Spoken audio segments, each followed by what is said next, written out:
Hello दोस्तों, मैं सुशील एक बार फिर आपका स्वागत करता हूं आपके अपने YouTube channel the rapid classes for physics में। दोस्तों, हमने सेकंड लास्ट लेक्चर में जाना था कि कूलाम का नियम क्या होता है। कूलाम का नियम बेसिकली दो आवेशों के बीच कार्य करने वाले वैद्युत बल का मान ज्ञात करने के लिए होता है। लेकिन जो रूप मैंने तुम्हें पढ़ाया था उस समय कूलाम के नियम का, वो अदिश रूप था। लेकिन आज मैं जिस बारे में डिस्कस करने जा रहा हूँ, जिस विषय में आज हमारा टॉपिक है, वो है कूलाम के नियम का सदिश रूप। जानने वाली बेसिक बात यह है कि कूलाम के नियम का सदिश रूप पढ़ाने की आवश्यकता क्या है। जब हम अदिश रूप पढ़ चुके तो सदिश रूप पढ़ाने की आवश्यकता क्या है, उस बात को पहले समझना पड़ेगा। पहले उस बात को क्लियर करेंगे, उसके बाद फिर पढ़ाएंगे कूलाम के नियम का सदिश रूप। तो आज का हमारा टॉपिक क्या है? आज का हमारा टॉपिक है कूलाम के नियम का सदिश रूप। कूलाम के नियम का सदिश रूप यानी कूलाम के नियम का वेक्टर रूप कैसा है, सदिश रूप कैसा है, उसको समझने के लिए पहले मैं इस बात को क्लियर कर दूं कि सदिश रूप पढ़ाना क्यों है। एक बार सब बच्चे ध्यानपूर्वक सुनेंगे। जो कूलाम के नियम था वो बल निकालने के लिए था। क्या निकालने के लिए था? बल। और तुम बचपन से ही जानते हो बल एक सदिश राशि। बल कैसी राशि है? सदिश राशि। फिर सवाल ये उठता, सदिश राशि क्या होती है भाई? सदिश राशि ऐसी भौतिक राशि होती है, ऐसी भौतिक राशि होती है, सदिश राशि ऐसी भौतिक राशि होती है जिसको समझने के लिए हमें उसके परिमाण के साथ साथ दिशा की भी आवश्यकता पड़ती है। दिशा की भी आवश्यकता पड़ती है। बल एक सदिश राशि है। सदिश राशि किसको कहते हैं? ऐसी भौतिक राशि जिसको समझने के लिए परिमाण के साथ साथ दिशा की भी आवश्यकता पड़ती है। यानी दिशा क्या है उस बात की भी आवश्यकता पड़ती है। जैसा उदाहरण के तौर पर मैंने कहा कि 15 न्यूटन का बल पूर्व दिशा में लगा हुआ है।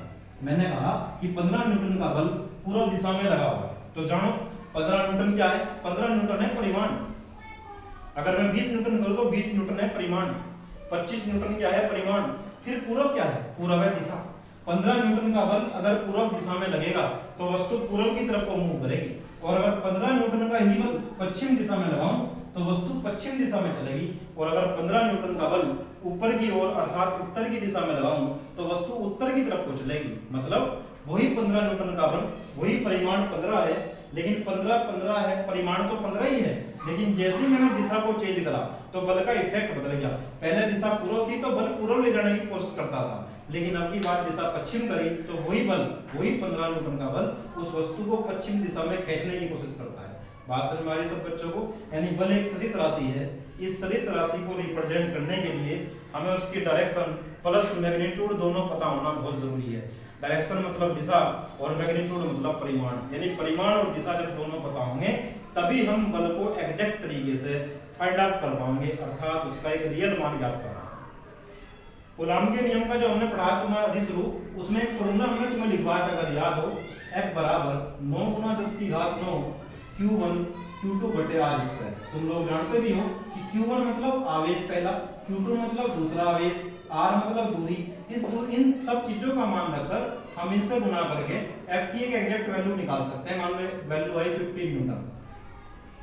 50 न्यूटन वैल्यू कितनी आई? 50 न्यूटन। 50 न्यूटन का बल निकल गया इन सब वैल्यू को रखने के बाद। लेकिन कहीं ये थोड़ी लिखा हुआ है कि पूर्व दिशा में है, कहीं ये तो नहीं लिखा पश्चिम दिशा में है, कहीं ये तो नहीं लिखा कि उत्तर दिशा में लग रहा है। इसका मतलब कूलाम के नियम का जो अदिश रूप था उससे केवल परिमाण निकलता है, दिशा नहीं निकलती। हम क्या चाहते हैं? हम चाहते हैं कि बल का एग्जैक्ट मान हो। जब बल निकाल रहे हम तो बल की एग्जैक्ट वैल्यू आए। बल की एग्जैक्ट वैल्यू कब आएगी? जब बल को हम सदिश राशि की तरह ट्रीट करेंगे। और सदिश राशि की तरह अगर ट्रीट करेंगे तो बल के परिमाण के साथ साथ दिशा भी निकल के आनी चाहिए। तो इसलिए हमें पढ़ना पड़ता है कूलाम के नियम का सदिश रूप। जब हम कूलाम के नियम का सदिश रूप पढ़ेंगे, उस फॉर्मूले को अप्लाई करेंगे तो फिर ऑटोमेटिकली बल के परिमाण के साथ साथ दिशा भी निकल के आएगी। अगर सीधे लफ्जों में कहूं कि बल के या कूलाम के अदिश रूप में अगर मैं दिशा को भी इंक्लूड कर दूं, कूलाम के अदिश रूप में अगर मैं दिशा को भी इंक्लूड कर दूं तो दिशा को इंक्लूड करने के बाद, दिशा को भी सम्मिलित करने के बाद जो नियम बनकर आता है उसे बोलते हैं कूलाम के नियम का सदिश रूप। यहां तक की बात क्लियर है, हम समझ सकते हैं। अब यहां से क्या देखेंगे, कूलाम के नियम का सदिश रूप क्या है। कूलाम के नियम के अदिश रूप से केवल बल के परिमाण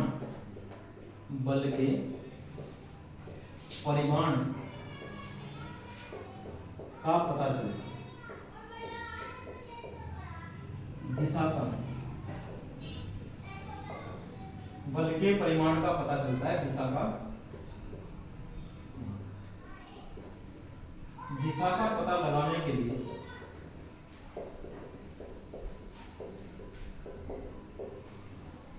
के लिए हम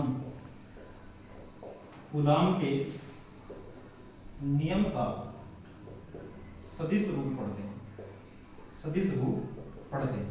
देखो ये है बेसिक बात, कूलाम के नियम का सदिश रूप क्यों पढ़ते हैं कि कूलाम के नियम के अदिश रूप से केवल बल के परिमाण का पता चलता है, दिशा का नहीं।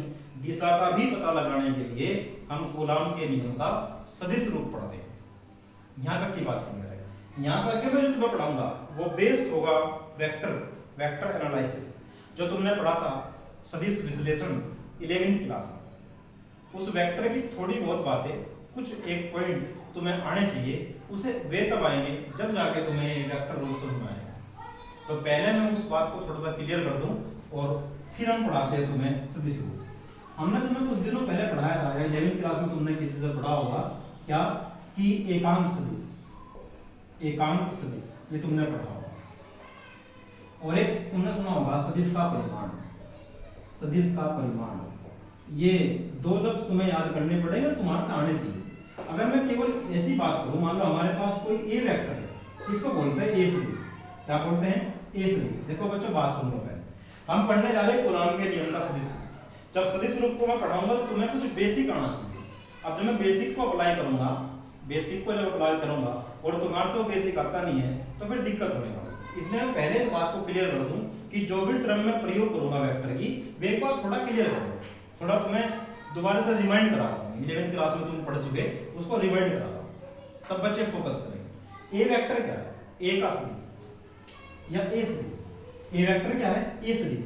अगर मैं ऐसा कर दूं ए का मोड मतलब जब मैं खाली ए लिखूं, इसको बोलते हैं ए का परिमाण। क्या बोलते हैं? ए का परिमाण। अगर मैंने लिखा ए वेक्टर तो वो ए सदिश है। अगर मैंने उसे मोड लगा दिया या उसके ऊपर से वेक्टर हटा दिया तो उसे कहते हैं ए का परिमाण। अगर उसने कहा, किसी आदमी ने कहा कि बी वेक्टर का परिमाण बता कितना होगा, तो मैं दो तरीके से बता सकता हूं कि बी का मोड या ओनली बी। अगर किसी आदमी ने कहा कि बी वेक्टर का परिमाण बता भाई लिख के, तो मैं बता सकता हूं बी के दोनों तरफ मोड लगा तो बी के मोड को बी का परिमाण कहते हैं। और या फिर ऐसा करो कि मोड मत लगाओ, वेक्टर हटा दो, खाली परिमाण बचेगा। जानने वाली बात यही तो है। अरे ए वेक्टर माने दिशा, तीर का निशान दिशा, और ए क्या वैल्यू माने परिमाण। बात समझ में आ रही नहीं आ रही? तो ये था मैटर हमारा, ए का परिमाण। नेक्स्ट अब आता है एकांक सदिश क्या है। अगर कोई कहने लगे ए का एकांक सदिश बताओ, ए का एकांक सदिश, तो बड़ा सिंपल सा है, ए के ऊपर कैप लगाओ। ए कैप का मतलब ए का एकांक सदिश इज इक्वल टू इस वेक्टर को, जो ए वेक्टर है, इसको इसके परिमाण से भाग कर दो। किसी भी वेक्टर को उसके परिमाण से अगर भाग कर देते हैं तो उसका एकांक सदिश निकल जाता है। किसी भी वेक्टर को उसके परिमाण से भाग कर दो। ये ए वेक्टर क्या है? ए वेक्टर ए क्या है? ए का परिमाण। किसी वेक्टर को ए के परिमाण, किसी वेक्टर को उसके परिमाण से अगर डिवाइड कर देंगे तो हमें मिल जाएगा ए का इकाई सदिश। ए का इकाई सदिश किसी भी वेक्टर को, जैसे मान लो बी वेक्टर है, हमारे पास कोई वेक्टर है बी वेक्टर, इसने कहा कि बी वेक्टर का इकाई निकालो, तो बी वेक्टर का इकाई होगा बी कैप बराबर b vector divide by b. मतलब बी वेक्टर तो बी वेक्टर है और बी क्या है? बी का परिमाण। बी का परिमाण। ये थी कुछ बातें, 3 पॉइंट। पहला पॉइंट क्या है? ए सदिश है, खाली ये क्या है? ए का परिमाण। और ए कैप क्या है? ए का इकाई सदिश। लास्ट में जानने वाली बात बहुत इंपॉर्टेंट है, इकाई सदिश क्या बताता है?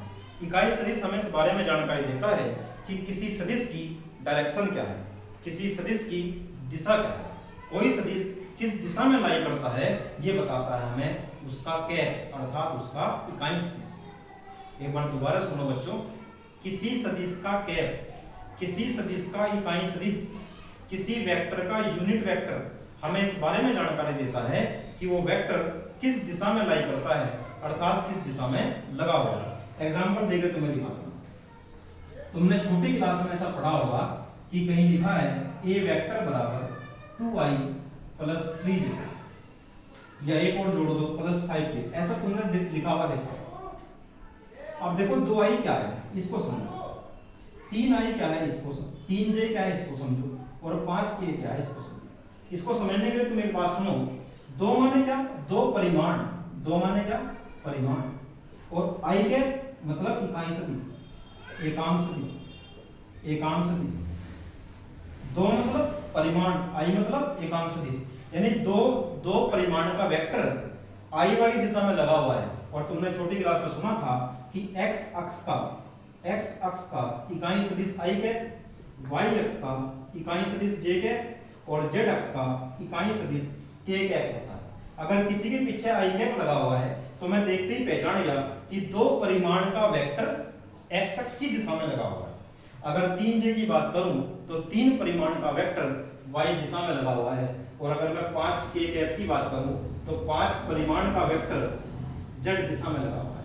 तो i j k क्या बताते हैं, i j k x अक्ष, y अक्ष और z अक्ष को बताते हैं। i कैप मतलब x की दिशा में एकांक सदिश, j कैप मतलब y की दिशा में एकांक सदिश।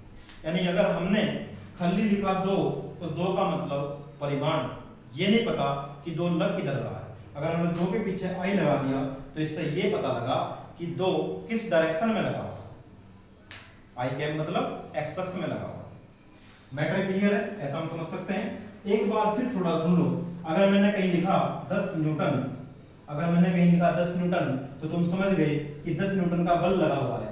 लेकिन अगर मैं लिख दूं 10 j cap Newton, 10 j cap Newton, अब तुम क्या समझे कि 10 न्यूटन का बल j मतलब y अक्ष की दिशा में लगा हुआ है। अब समझ सकते हैं मामला क्लियर। 10 न्यूटन का बल y दिशा में लगा हुआ है, y अक्ष के डायरेक्शन में लगा हुआ है। अगर मैं यहाँ k कैप लगा दूं, इसका मतलब 10 न्यूटन का वही बल अब z अक्ष की दिशा में लगा हुआ है। और अगर मैं यहाँ i कैप लगा दूं, इसका मतलब क्या है कि ये 10 न्यूटन का बल x अक्ष की दिशा में लगा हुआ है। और अगर मैं यहाँ से हटा दूं और लिखूं केवल 10, तो तुम्हें ये नहीं पता कि 10 न्यूटन का बल किस दिशा में लगा हुआ है। तो इसका मतलब ये बात तुम्हारे क्लियर हो चुकी कि इकाई सदिश का रोल क्या है। इकाई सदिश का रोल ये है कि वो ये बताता है कि वो पर्टिकुलर वेक्टर किस डायरेक्शन में लाई करता है, अर्थात किस दिशा में काम करता है। बस यही मुद्दा तुम्हें याद होना चाहिए। अब के मामले को समझने के लिए बस एक फॉर्मूला याद कर लो कि किसी का इकाई सदिश उस वेक्टर को उसके परिमाण से भाग देगा। किसी का इकाई सदिश उस वेक्टर को उसके परिमाण से भाग देकर आता है। अब समझने का प्रयास करें। कूलाम के नियम का सदिश रूप क्या है, बिल्कुल फोकस करेंगे। कूलाम के नियम के सदिश रूप से केवल बल के परिमाण का पता चलता है, दिशा का पता नहीं चलता। अगर हम दिशा का भी पता लगाना चाहते हैं तो फिर कूलाम के नियम का सदिश रूप हम लोगों को पढ़ना पड़ेगा। सदिश रूप पढ़ने के लिए अब सब बच्चे बोर्ड की तरफ रुख करेंगे। माना Q1 तथा Q2, फोकस करो दोस्तों।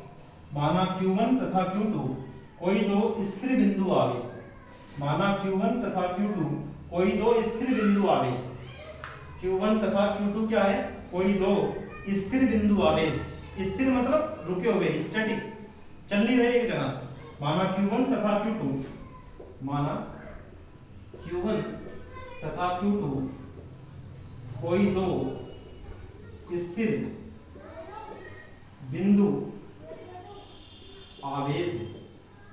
Q1 Q2 क्या है, दो स्थिर बिंदु आवेश है जिनके स्थिति सदिश, जिनके स्थिति सदिश, ये ओरिजिन होता है मूल बिंदु। मूल बिंदु से Q2 कितनी दूर है और मूल बिंदु से Q1 कितनी दूर है, ये जानकारी देते हैं हमें स्थिति सदिश। मूल बिंदु से Q2 कहाँ रखा हुआ है, मूल बिंदु से Q1 कितनी दूर रखा हुआ है, ये जानकारी हमें कौन देता है, ये जानकारी हमें देता है स्थिति सदिश। दोबारा सुनो। माना Q1 तथा Q2 कोई दो स्थिर बिंदु आवेश है जिनके स्थिति सदिश क्रम से, जिनके स्थिति सदिश क्रम से R1 वेक्टर तथा R2 वेक्टर है जिनके स्थिति सदिश क्रम से R1 वेक्टर तथा R2 वेक्टर। यहाँ तक की बात क्लियर है। ये इसका थ्योरेटिकल पोर्शन है। अगर क्वेश्चन 2 या 3 नंबर में आता है बोर्ड में तो तुम्हें पूरा लिखना है, और अगर 1 नंबर में आएगा तो लास्ट में बताऊंगा 1 नंबर में तुम्हें लिखना कितना है। बात क्लियर है। पहले बताओ इतना समझ में आ गया। कूलाम के नियम का अदिश रूप, कूलाम के नियम का अदिश रूप केवल हमें परिमाण बताता है, लेकिन अगर हम दिशा भी जानने चाहते हैं तो फिर क्या करना पड़ेगा, सदिश रूप को पढ़ना पड़ेगा। इसी सीरीज को आगे बढ़ाते हुए मैंने कहा कि माना Q1 तथा Q2 कोई दो बिंदु आवेश हैं जिनके स्थिति सदिश क्रम से R1 वेक्टर तथा R2 वेक्टर। यहां तक की बात क्लियर। जिनके स्थिति सदिश क्रम से R1 वेक्टर तथा R2 वेक्टर। बच्चों फोकस करो, बहुत ही इंटरेस्टिंग और बहुत ज्यादा इंपॉर्टेंट टॉपिक है, देखते चलेंगे सब बच्चे। माना Q1 और Q2, ये पहला आवेश क्या है Q1 और दूसरा आवेश क्या है Q2। पहला कहां रखा हुआ है A पॉइंट पे और दूसरा कहां रखा हुआ है B पॉइंट पे। इसका स्थिति सदिश कितना बताया मैंने, यहां से यहां तक की दूरी कितनी बताई R1 वेक्टर, और यहां से यहां तक की कितनी बताई R2 वेक्टर। R1 वेक्टर और R2 वेक्टर ये क्या होता है, मूल बिंदु या O। अब होगा क्या वो समझो पहले। समझने वाली बात क्या है कि Q2 आवेश Q1 पर बल लगाएगा, Q2 आवेश Q1 पर बल लगाएगा, समझो। Q2 आवेश किस पर बल लगाएगा, Q1 पर। ये दोनों प्लस प्लस के हैं तो समान आवेश एक दूसरे को प्रतिकर्षित करते हैं। Q2 आवेश Q1 पर बल लगाएगा तो डायरेक्शन आएगी ये। किसने लगाया, Q2 ने लगाया। किस पर, F1 पर। तो 1 पर किसने लगाया, 2 ने। तो इस बल का नाम हो गया F12।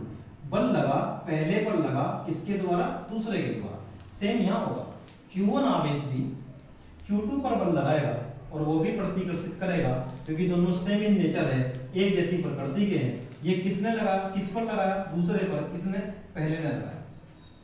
ये F2 बने, ये इन दोनों को मिलाने वाली रेखा। अब सब बच्चे ध्यानपूर्वक सुनेंगे। हमने कहा कि माना Q1 तथा Q2 कोई दो बिंदु आवेश है जिनके पोजीशन वेक्टर स्थिति सदिश क्रम से R1 तथा R2 है, और उन पर उनके बीच की दूरी, इन दोनों के बीच की दूरी को मैंने थोड़ी देर के लिए कितना मान लिया, R मान लिया। यहां तक की बात सब क्लियर है। अब बात समझो। मान लो Q1 से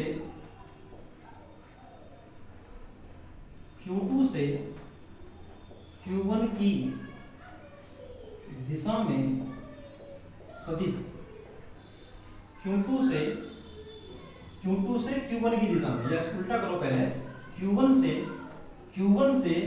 Q2 की दिशा में सदिश, Q1 से Q2 की दिशा में सदिश। जरा ध्यानपूर्वक देखियो, वो AB वेक्टर है। Q1 से Q2 की दिशा में जो सदिश निकल कर आया उसका नाम है AB वेक्टर। यहाँ पे क्या पॉइंट है A, यहाँ पे क्या पॉइंट है B, ये बीच का क्या आया, AB वेक्टर। किस दिशा में, Q1 से Q2 की दिशा में सदिश होगा, उसका नाम है AB वेक्टर। तुमने छोटी क्लास में पढ़ा था। मान लो हमारे पास कोई AB वेक्टर है, उसको लिख सकते हैं OB vector minus OA vector. मान लो हमारे पास BC वेक्टर है तो उसको लिख सकते हैं OC vector minus OD vector. देखो ध्यान दो, ये B वाला पहला रहा और पहले वाला बाद में। मान लो कहीं लिखा PC वेक्टर या PD वेक्टर तो उसको लिख सकते हैं बाद वाला पहले, OD vector minus OP vector. यानी ये पोजीशन वेक्टर को हल करने का तरीका है। हमने कहा AB वेक्टर को कैसे लिखेंगे, OB vector minus OA vector. OB vector क्या है भाई, OB वेक्टर देखिए कितना है, यहां से यहां तक का R2 माइनस यहां से यहां तक का कितना है R1, R2 माइनस R1, यानी AB वेक्टर का जो मान आ गया वो R2 माइनस R1 आ गया। तुमने थोड़ी देर पहले देखा था कि B पहले ये बाद में, AB का मतलब B बाद वाला पहले और पहले वाला बाद में। सेम यहाँ आया R2 माइनस R1 तो उसको लिख सकते हैं R12 बराबर क्या होगा, R2 vector minus R1 vector. R12 क्या आ गया भाई, R2 vector minus R1 vector. R12 क्या है, R12 ये स्थिति सदिश है, यहां से यहां तक का सदिश है। A से Q1 से Q2 की दिशा में जो सदिश आया उसका नाम है R12 वेक्टर। R12 वेक्टर ये यहां से यहां तक का सदिश है। R12 वेक्टर का परिमाण होगा R12, इसको बोलते हैं परिमाण। और भाई R12 कैप जो होगा वो होगा AB की दिशा में एकांक सदिश, AB की दिशा में एकांक सदिश। r12 वेक्टर क्या होगा, r12 कैप क्या होगा, ए बी की दिशा में एकांक सदिश। बात समझने का प्रयास करो, r12 कैप क्या होगा, ए बी की दिशा में एकांक सदिश। r12 कैप क्या होगा, ए बी, देखो ए बी दोस्त ये है, ए से लेके बी, इस दिशा में एकांक सदिश क्या आया, r12 cap, r12 cap A B की दिशा में एकांक सदिश। यहां तक की बात क्लियर है। हमने क्या निकालना पहले, q1 से q2 की दिशा में सदिश कौन है, q1 से q2 की दिशा में सदिश कौन है, वो है ए बी वेक्टर। उसको कैसे लिख सकते हैं, OB माइनस OA, उसको कैसे लिख सकते हैं, OB माइनस OA। OB का मान तो चित्र में दिखाई दे रहा है कितना है, r2 वेक्टर, OA का मान कितना दिखाई दे रहा है, r1 वेक्टर, तो r2 vector minus r1 vector. बाद वाले में से पहला घटाते हैं ना, तो बाद वाला तो बाद में होगा, पहले वाला पहला होगा। तो इसको हम शॉर्ट में क्या लिख सकते हैं, r12 का परिमाण कितना होगा, r12 वेक्टर का परिमाण कितना होगा, खाली r12, जैसे मैंने बताया था a वेक्टर का परिमाण कितना होता है a, इसी प्रकार r12 वेक्टर का जो परिमाण होगा वो खाली r12 होगा। और इस दिशा में जो एकांक सदिश होगा, ए बी दिशा में जो सदिश होगा उसका नाम होगा r12 कैप। अगर मैं किसी के पीछे दो r12 लगा दूं, r12 कैप लगा दूं, इसका मतलब पता क्या है कि दो परिमाण का हल या दो परिमाण का कुछ भी वेक्टर वो ए बी दिशा में लगा हुआ है, ए से बी दिशा में लगा हुआ है। दो परिमाण का कोई वेक्टर ए से बी दिशा में लगा हुआ है, ये r12 कैप लगने से पता लगा। क्योंकि जैसे मैं किसी के पीछे आई लगाता हूँ, आई कैप, इसका मतलब एक अक्ष में लगा हुआ है। लेकिन अगर मैं लगा रहा हूँ इस सवाल के अकॉर्डिंग r12 कैप, तो r12 कैप मतलब भाई ए बी की दिशा में एकांक सदिश, ए से बी की दिशा में जो सदिश लगेगा उसके पीछे हम ये लगाएंगे, जिससे इस बात को इंडिकेट करेगा कि ए से बी की दिशा में लगा हुआ है। अब मैं समझता हूँ कि मामला तुम्हारे क्लियर है। नेक्स्ट क्या है, नेक्स्ट यहां से देखो क्या आएगा, दूसरा पॉइंट, Q2 से Q1 की दिशा में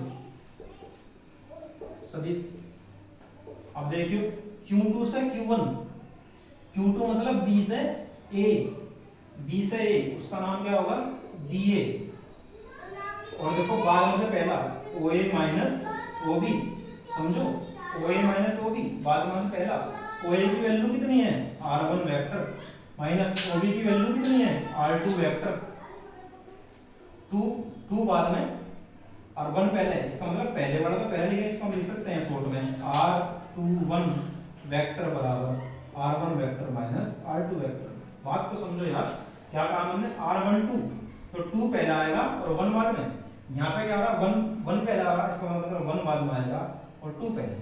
समझ लो बात को, एक बार फिर लिख के दिखाता हूँ। ये हमारा क्या निकल के आया, BA वेक्टर। इसको शॉर्ट में क्या लिखते हैं, इसको लिखते हैं r21 बराबर r1 vector minus r2 vector, r2 vector, r21 का परिमाण कितना होगा, r21, और BA की दिशा में, BA की दिशा में सदिश वो क्या होगा, वो होगा r21 कैप। BA की दिशा में सदिश क्या होगा, r21 कैप। यहां तक की बात क्लियर है। बात समझो दोस्त, हमने क्या कहा कि भाई Q2 Q1 पर बल लगाता है यार, इस दिशा में लगाता है B से A की तरफ, B से A की तरफ। Q1 Q2 पर बल लगाता है A से B की तरफ। लेकिन जब मैं Q1 से Q2 पर लगने वाले बल को निकाल लूंगा तो उससे वैल्यू प्राप्त होगी, लेकिन ये कैसे पता लगेगा कि वो A से B की तरफ लगा हुआ है। तो A से B की तरफ लगा हुआ है, इस बात का पता लगाने के लिए, A से B की तरफ लगा हुआ है, इस बात का पता लगाने के लिए पहले हमें उस दिशा का एकांक सदिश निकालना पड़ेगा, उस दिशा का एकांक सदिश। और उस दिशा का एकांक सदिश है हमारा r12 cap, r12 cap, r12 cap, जो मैंने तुम्हें अभी तक पढ़ाया उसके बेस पे हमें दो बातों को पता लगा, r12 कैप और r21 कैप। r12 कैप क्या बता होगा, A से B की दिशा, और r21 कैप बता होगा B से A दिशा। अगर मैंने किसी के पीछे, मान लो मैंने 10 के बाद में r12 कैप लगा दिया, तो तुम समझ जाना यार कि 10 परिमाण का वेक्टर, 10 परिमाण का वेक्टर ए बी दिशा में लगा हुआ है। और अगर मैंने लिखा 20 r21 कैप, इसका मतलब 20 परिमाण का वेक्टर B से A दिशा में लगा हुआ है, 20 परिमाण का वेक्टर B से A दिशा में लगा हुआ है। जैसा मैंने तुम्हें थोड़ी देर पहले समझाया था, बात समझने का प्रयास करोगे तो समझ में आएगा। हमने कहा था आई क्या बता हुआ है 20 के पीछे आई लगाने से, आई ये बताता है कि 20 परिमाण का वेक्टर x अक्ष की दिशा में लगा हुआ है। लेकिन हमारे यहाँ x अक्ष y अक्ष थोड़ी है यार, हमारे यहाँ तो एक विशेष डायरेक्शन है। जब जैसे मैंने इस निकाय को बनाकर तैयार करा तो Q2 ने Q1 पर बल लगाया, लेकिन लगाया किस दिशा से? B से A की तरफ को। फिर Q1 ने Q2 पर बल लगाया किस दिशा में? A से B दिशा में। जब मैं सोल्व करूंगा तो बल का परिमाण तो निकाल लूंगा, लेकिन बल किस दिशा में लगा हुआ है कैसे बताऊंगा? इसको बताने के लिए मैंने तो बताया था कि तुम्हें निकालना पड़ेगा इकाई सदिश। किसका इकाई सदिश? AB का इकाई सदिश। तो मैं निकाल चुका। AB की दिशा में एकांक सदिश क्या है? R1 2 cap. और BA की दिशा में इकाई सदिश क्या है? BA की दिशा में इकाई सदिश है हमारा R21 कैप। बात क्लियर है?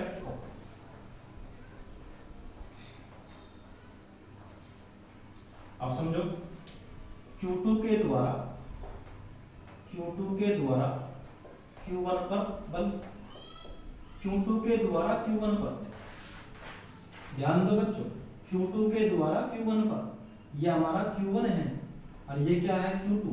ये दूरी कितनी बताई थी? R1 vector. ये क्या बताया था? R2 vector. हमने कहा कि Q2 के द्वारा Q1 पर, तो Q1 पर तो ये लगेगा ना F12 वेक्टर।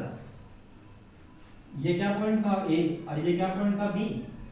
Q2 के द्वारा Q1 पर बल, Q2 के द्वारा Q1 पर, तो वो होगा हमारा F12 वेक्टर बराबर 1/4 पाई एप्सिलॉन Q1 Q2 बटे यहां से यहां तक की जो दूरी होगी, यहां से यहां तक की दूरी वो होगी R21 का स्क्वायर, और दिशा क्या होगी? BA वेक्टर के अनुदिश, BA वेक्टर के अनुदिश। बात समझो, हमने कहा कि F12 दूसरे के द्वारा पहले पर लगने वाला बल 1/4 पाई एप्सिलॉन Q1 Q2 बटे यहां से यहां तक की दूरी। भाई B से A तक की दूरी कितनी है? B से चले हम, B से R2 से R1 पे गए, यहां से यहां तक का परिमाण कितना है? BA का परिमाण मैंने थोड़ी देर पहले बताया था।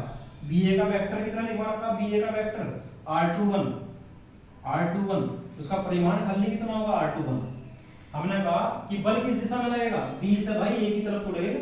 बल कैसे लगेगा? B से A की तरफ को। तो हम इसको ऐसे भी लिख सकते हैं, F12 वेक्टर बराबर 1/4 पाई एप्सिलॉन Q1 Q2 बटे R21 का स्क्वायर और मल्टीप्लाई BA वेक्टर की अनुदिश। BA वेक्टर के अनुदिश क्या लगाते हैं हम? R21 cap. समीकरण नंबर 1 R21 कैप। अब देखो R21 कैप ने क्या शो करा? R21 कैप ने बताया कि बल BA दिशा में लगा हुआ है। बल कहां लगा हुआ है? BA की दिशा में। नेक्स्ट करते हैं, अब Q1 के द्वारा Q2 पर बल, Q2 पर बल, Q1 के द्वारा Q2 पर, तो दूसरे पर लगा किसके द्वारा? पहले के द्वारा।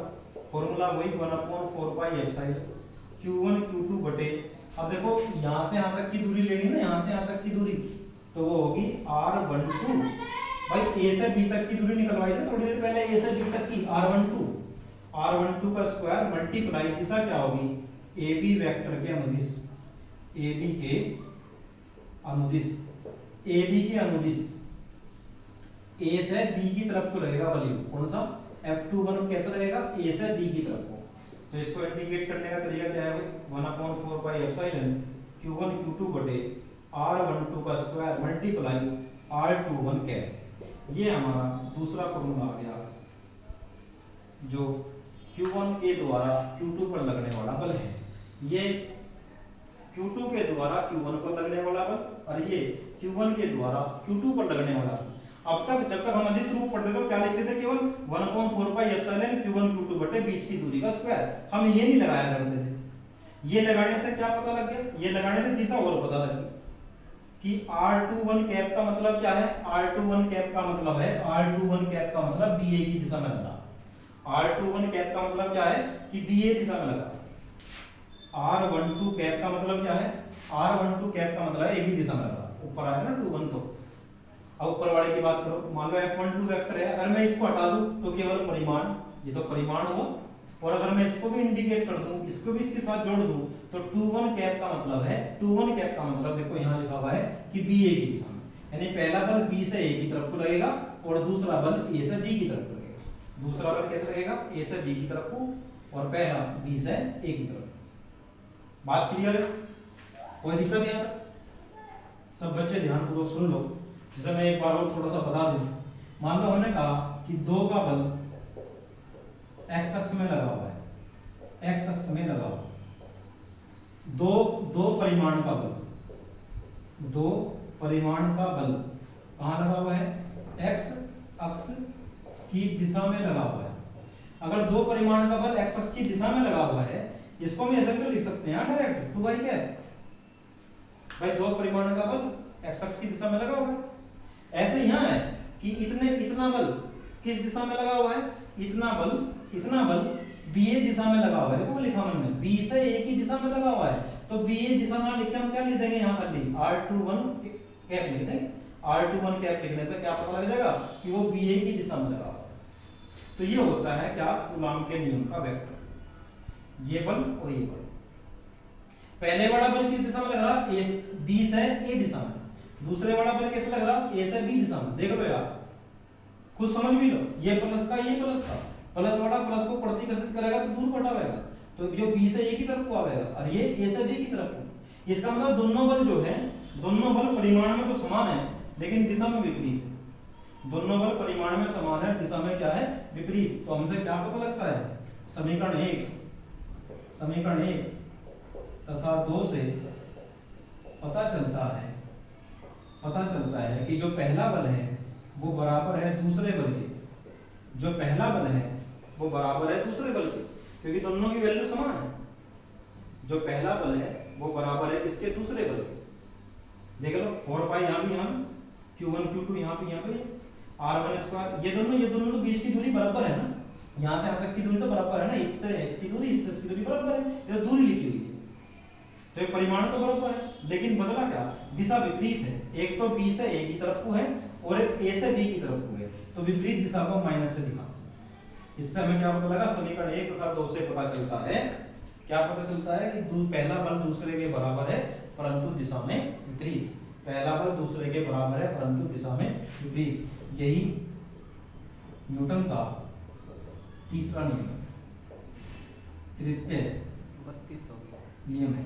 यही न्यूटन का तृतीय नियम, F12 वेक्टर बराबर माइनस के F21 वेक्टर। यानी कूलॉम का जो नियम है वेक्टर रूल, वो न्यूटन के तीसरे नियम को भी फॉलो करता है।